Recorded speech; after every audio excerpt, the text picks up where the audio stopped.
Perfection. This book just gave me life. This is what you're coming with? So beautiful. I needed a breather. My jaw was on the floor. That is not me being dramatic.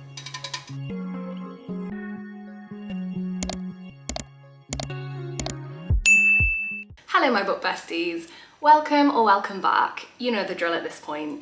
If you're new here, my name is Sian and I love to talk about books. You know I cannot go a video without cracking open a can of Monster. Today we are having Chaotic Tropical Orange. It's very quickly become one of my favourites. Crack that bad boy open. Super cute. Oh, slaps every time. So, I had said that I was going to do a yes, no, maybe video every 2 months of the year just to run through what I've been reading. I did one January, February, I did one March to April, and now all of a sudden, nearly 4 months has passed and I haven't done a third one. So I'm going to run through May, June, July. I'm going to leave August out of it. No, should I include what I've read for August? I've read 5 books this month so far. Let's include them. It's not going to be as in-depth as it normally is. It's literally going to be a quick run through because it's, I say quick, there's quite a few books with just a yes, no, or maybe, and maybe a little bit of my thoughts. If that sounds okay, let's get started. Let me get my trusty list up because Lord knows I can't remember what I've read this year. I know that I ended the last video with Glow by Raven Kennedy, so we're going to start off with... What did I read after Glow? What did I read after Glow? It's a very good question, Sian. Enigma by Runix. Yes. 3.75 stars. This is the perfect book to read in spooky season. We're in August. We're slowly coming up to October. If you haven't read this book, go read it. King of Envy by Anna Huang. 4.75 stars. Immediately yes. This went back to her dark romance roots. Forbidden romance as well. She's engaged to his best friend. It was just as delicious as it sounds. Dare You to Hate Me by B. Celeste? Maybe. 2.5 stars. Sports college romance. Had a lot of potential.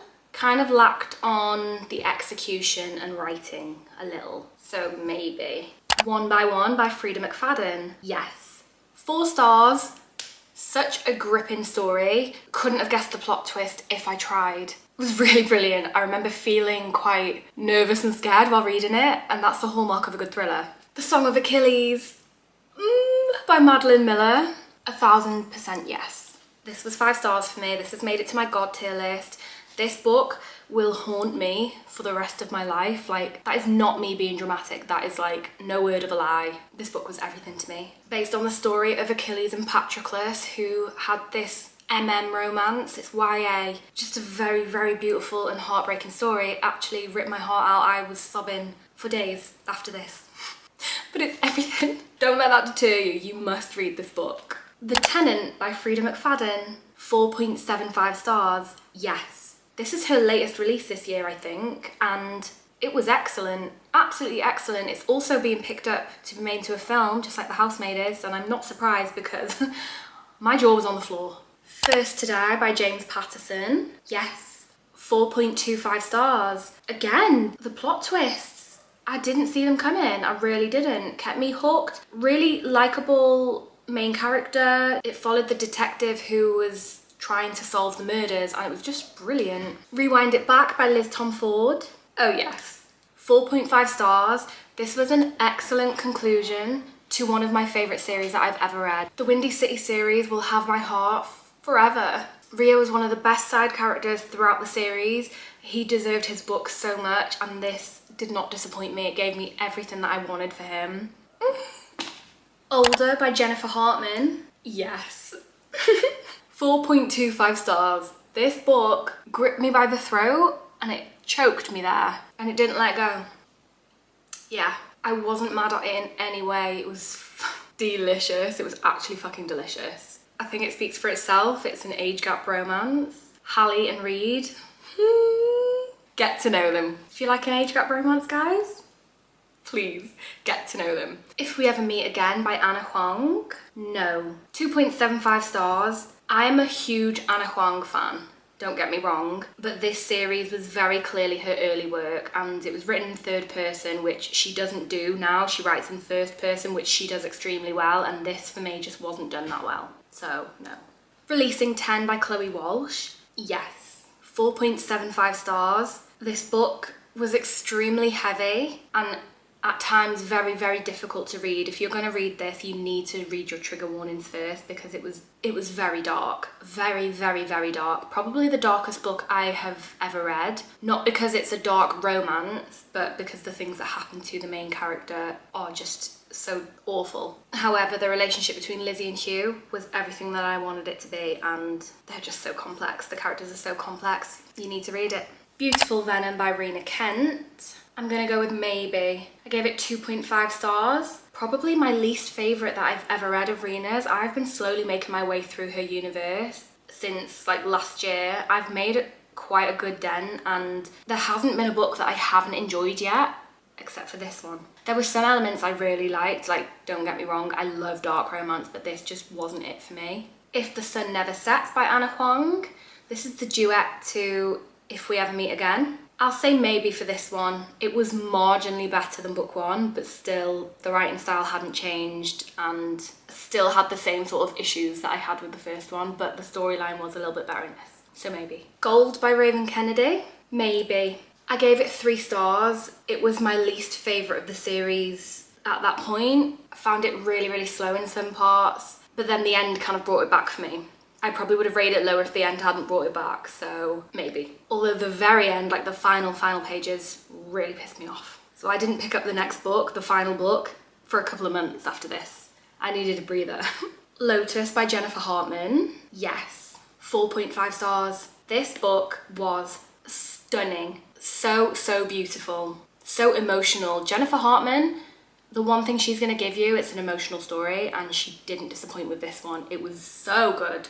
Please go and read it. If you haven't read anything by her, I implore you to do so. Oh, why? Why is that so good? The Ritual by Chantal Tessier. This was my first of her books. I'm gonna go with maybe. I gave this 3 stars. I have heard that The Ritual is the worst and then the rest are really good, so I fully intend to continue. But I did have very mixed feelings. I did enjoy it more than I thought, but the FMC literally made me want to punch her head in. And I thought it was like, I love a spicy book, I really, really do, but this was just too much. There was too much spice, and that's something I never thought I would say. Bully by Penelope Douglas. Yes, I gave this 3.75 stars. I love a bully romance, guys. I really do. I really, really do. There's just something about it that I love to hate. Does that make sense? Yeah. This gave me what I wanted.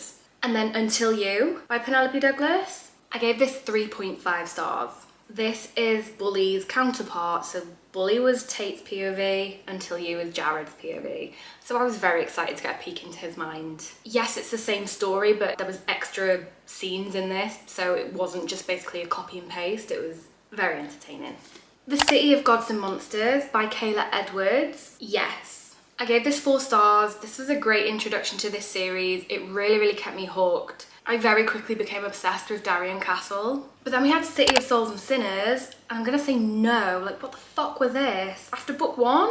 This is what you're coming with? Please. I gave it 2.25 stars, and that was very generous. This book took me 8 days to read, and that is blasphemy. That is unheard of for me. No, it wasn't the vibe.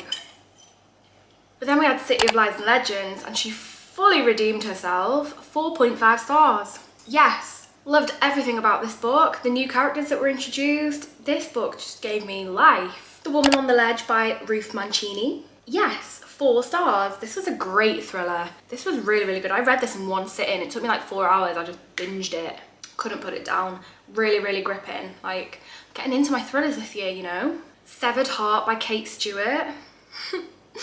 Yes, 5 stars, ripped my heart out, was everything I wanted it to be and more. Like, this book exceeded expectations, and my expectations were already through the roof, and this just went into outer space. One of my favourite series of all time, the Ravenhood series, and then the Ravenhood Legacy, is just giving. It's giving Take My Money, Kate Stewart. The City of Smoke and Brimstone. Yes, 3.5 stars, not as good as the others, let's ignore book 2, but still very good, very enjoyable, kept me entertained. The Assassin's Blade by Sarah J. Maas, yes, 4.5 stars. This book ruined my life, but I loved it. I loved everything about it. It was a fucking excellent introduction to this series, and I know this came out last and there's a few different reading orders, but I read it first before the rest of the series. And if you haven't read this series, you absolutely need to, because this series has changed my fucking life. It's altered my brain chemistry. It's my whole personality at this point. I don't even care. Throne of Glass, 4.75 stars. Yes! This series just means everything to me. I'm still not over how good it was. I've literally just finished it like about a week ago and I'm already ready for a reread. Like, am I okay? Crown of Midnight, 4.5 stars. Yes. Do you see a little bit of a theme here? Air of Fire, 4.25 stars. 100% yes. I think there were parts in this book that I enjoyed more than the first 3, but there was some point of views from different characters who were introduced that I found very boring, who I did become invested in for the rest of the series, but because I didn't know anything about them at this point, that's what made me knock it down a few little quarters of stars. But the rest of the story gave me life. Honestly, go read it. Queen of Shadows, 4.75 stars. Yes. I'm obsessed with this book. This book quite literally lives rent-free in my head. It really does. Empire of Storms, yes, 5 stars. Holy shit, this book from start to finish, perfection, absolute perfection. The end of it had me quite literally fighting for my life. I was so unwell, but I still loved it. I still loved everything about it. Do you know what I mean? Tower of Dawn, yes, 4 stars. My least favourite in the series, but I read it as a tandem. Empire of Storms and this one, you read them together. And I think that made for a much more enjoyable reading experience. I think if I would have read it solo after reading Empire of Storms, the way that ended, if I had to then slog through this, I probably would have wanted to jump off the nearest cliff. However, I read it as the tandem and I was having a great old time. There were a few chapters that were a little bit boring. That's why I've given it 4, but for the most part, flitting back and forth, it was great. Kingdom of Ash, oh yes. Oh yes, 5 stars. Made it to my God tier list. This book, this thick ass book, it's nearly 1,000 pages. This book has changed my life. Like, genuinely changed my life. This series is everything to me. This series is everything to me. Like, I'm considering a tattoo for this series. I actually am. I actually am. I love it so much. Please go and read it. I did vlog the whole thing. Maybe I'll leave a little video at the end if you want to go check it out. Dream On by Jennifer Hartman. I got an ARC of this book. It's literally just come out on the 12th of August. Guys, this book was brilliant. Yes, go and read it. I gave it 4.25 stars. I was so like honoured to get one of her ARCs because I love her writing so much. She hasn't written a book yet that I've not liked, and this was no different. It was a beautiful story. Seriously, go read it. There was a lot of depth and a lot of emotion, very likeable characters, a lot to unpick about both of their pasts, and just the setting of the book was very good. It was set into 2 different parts, when they were in high school and when they were adults, and the whole thing, like the theme of the book is the Moulin Rouge. I loved it. Loved it. We're at the end, guys, I promise. The last one that I've just finished, Goldfinch by Raven Kennedy. I'm gonna say maybe. 2.75 stars. It was an okay ending to the series. When the series has books like Glint and Gleam, which was so incredibly good, I'm kind of disappointed that this was the ending. Like, they did get a happy ever after, but some of the other characters didn't. And I'm not like looking to give in-depth spoilers or anything, but didn't hit for me. Kind of fell a little bit flat, so maybe. There we have it. That's my wrap up from, what month? May to today. I'm gonna try and not leave it as long for the next one. I'm gonna do like August, September in one, October, November. Maybe I'll do August, September, October, November, December. We'll see. We'll see. I'll figure that out. Let me know what you think in the comments. Do you agree? Do you disagree? Also drop me some book recommendations because always looking to add to the TBR, like you know me by now. As I said, I did vlog the whole Throne of Glass series, so if you want to have a look, the videos do have spoilers. I've split them into 2 parts. We've got the first 4 in one, the last 4 in the other, because it was long. But yeah, if you're interested in that, I'll leave that video right here. And as always, God, I'm parched. Why do I talk so much? As always, if you've made it this far, thank you so much for watching.